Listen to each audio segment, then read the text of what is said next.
Ribeirão terá mais 10 imóveis tombados na cidade que devem agora ser preservados como patrimônio do município. Com eles, serão 114 nessa situação. O problema é que grande parte está sem destinação e com sinais de abandono. A publicação dos novos prédios tombados está no Diário Oficial do município. Entre eles, um imóvel localizado na rua Florencio de Abreu, 1027, no centro. O abrigo Ana de Ederiksen, na rua Pernambuco, nos Campos Elíseos. Correios e telégrafos no mesmo endereço. Edifício Evaristo Silva, na São Sebastião, no centro. Edifício Padre Euclides, também na área central. Outros 5 se somam à lista de patrimônio histórico de Ribeirão. Segundo o historiador Sérgio Campos Gonçalves, o tombamento é bem-vindo para proteger esses locais e manter as características de cada um. O problema é quando acabam em abandono.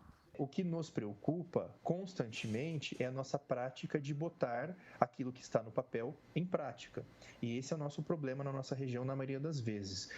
A maioria dos casos de prédios tombados, que estão legalmente protegidos e que interferem na forma que o poder público, quando o poder público é dono do prédio, ou quando o poder privado é dono do prédio, esses poderes público ou privado têm que seguir a cartilha do tombamento, das regras e das leis. A questão é como isso é colocado em prática. E na maioria das vezes, infelizmente, isso é evidente ao andar no centro, olhar os prédios históricos, são situações de abandono.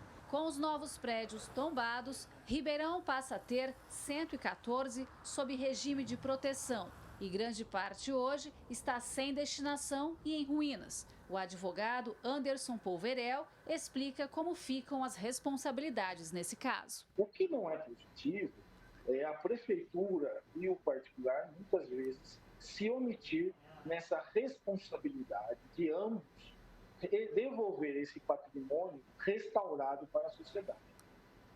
Quero frisar aqui que a responsabilidade é conjunta do poder público, do proprietário e também da sociedade como um todo.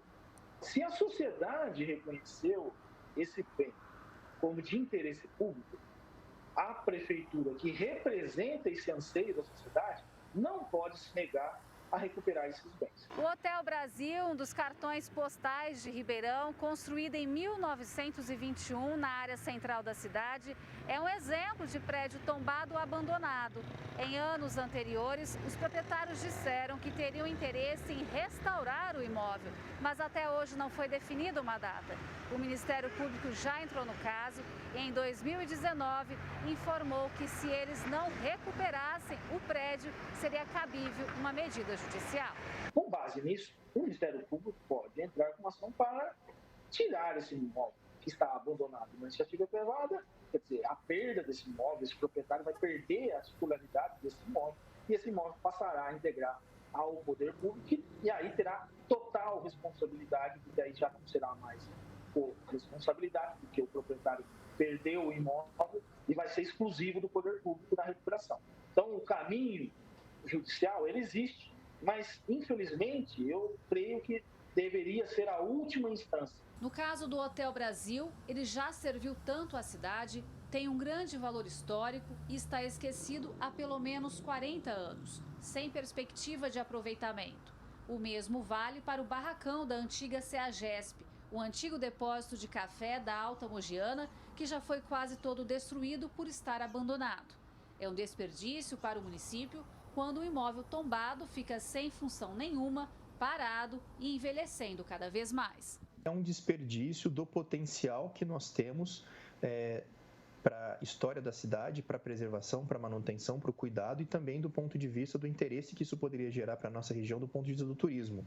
Então, quem anda no centro de Ribeirão Preto observa prédios históricos, a maioria dos quais tombados, com toda razão, mas que não enxerga o resultado desse tombamento em ver a viabilidade econômica daquele prédio sendo inserida na vida da cidade. Então, isso tem sido, sim, uma realidade de desperdício, infelizmente. Que a gente dê oportunidade aos atuais proprietários que conhecessem esse interesse histórico que estão dizendo e se preparem de alguma forma ou para restaurá-los, né, ou para estudar uma comercialização ou um aproveitamento arquitetônico, mas não sejamos desleais com os proprietários.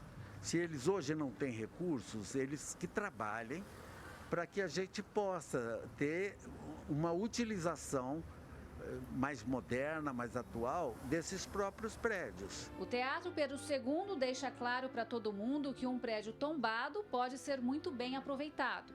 Imagina-se depois do incêndio que sofreu em 1980, que destruiu a cobertura, o forro do palco e parte do interior tivesse sido deixado de lado.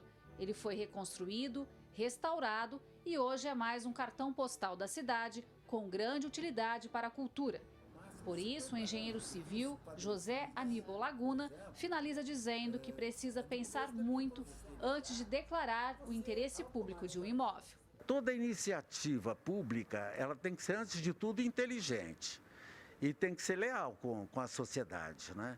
Não adianta nada você declarar e não fazer nada. E deixa para outro e não tem dinheiro para isso. Se tem tantas coisas que têm mais importância no momento, eu acho que a gente não pode fazer um elenco enorme de propriedades e não tomar nenhuma atitude nisso, né? E não saber o que vai fazer. Então é preciso se organizar. Gislene Lopes para o Jornal da Clube.